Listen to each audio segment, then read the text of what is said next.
yeah, I wanted to share about this time um, when a lot of people are questioning themselves about the nature of freedom.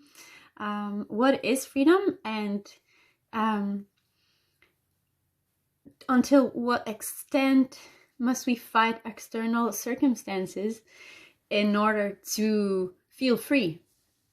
So, as many people have heard already, um, we can be in prison and feel super free, and we can be here in the world or on a desert island alone with no COVID-19 restrictions or confinement or masks or whatever, and feel really imprisoned. So, since there's already so many people talking about um, external freedom, um, I'm going to talk about my own experience of inner freedom. So, to me, I've been a really neurotic,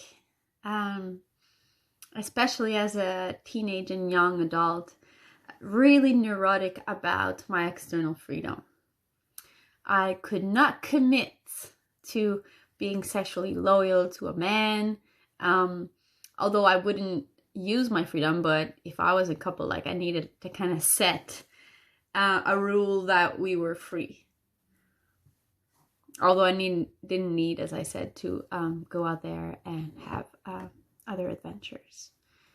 But I needed that because committing to intimate loyalty was to me a feeling of imprisonment.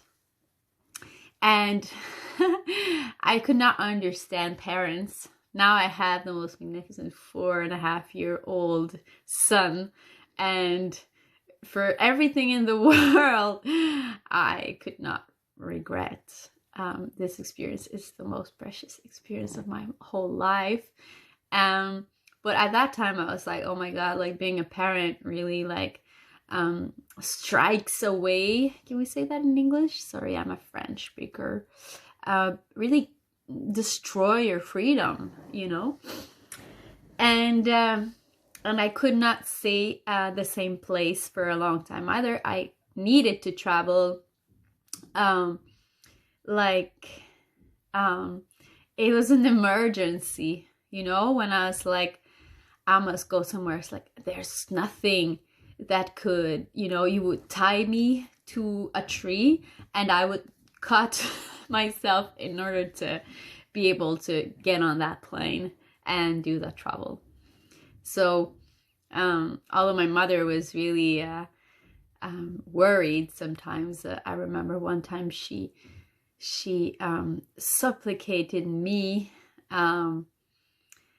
that I wouldn't go again to India alone, and that it was making her really anxious and everything. And I still went. There was no way, nothing could keep me from doing what I wanted to do.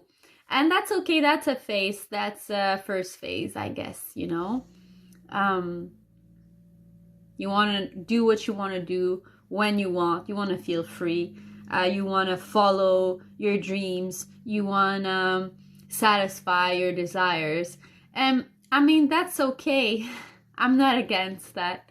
But there comes a time when you realize that this is in no way absolute freedom. This is in no way unconditional freedom. This is in no way essential freedom. It is actually conditional, temporary, and limited freedom.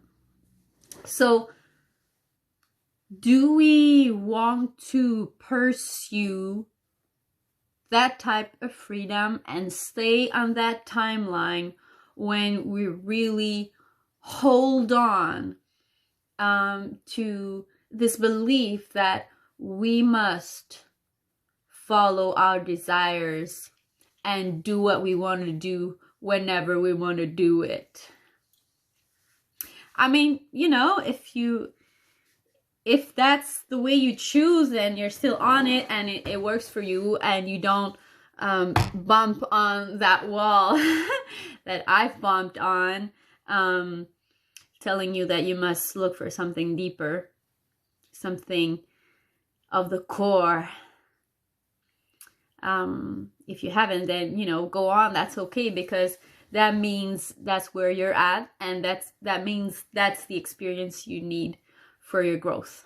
But if you hit that rock like me, and you feel that, okay, I can do whatever I want to do, I can be in all those places, meet all those people, have the man of my dream by my side, whatever, but there's something that's still lacking. And then you finally come to the evidence that nothing of this world, nothing pursuable in this world, can provide you the great pleasure.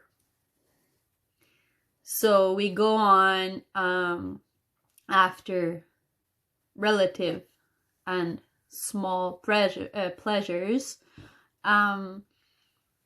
and somehow there's this knowing that in order to be really satisfied, you must pursue the highest pleasure, the real raza of human experience, which is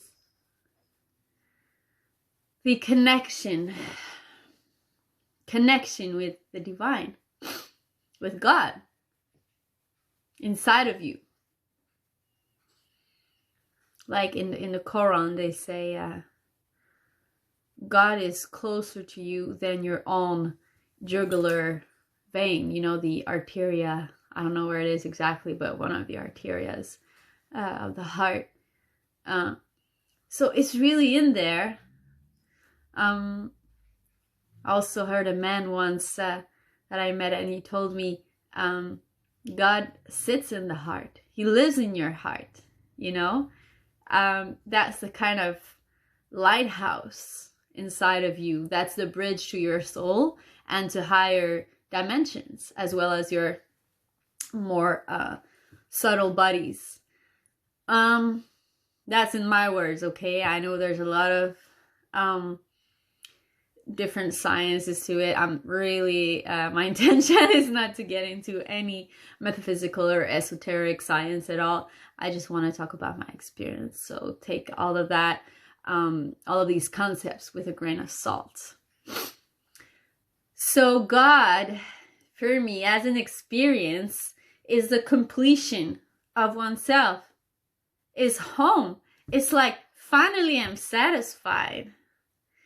It's like, finally I'm satisfied right here in this place that's not particularly amazing, in the middle of winter in Quebec. I don't care when I have God. When I say have, it means when I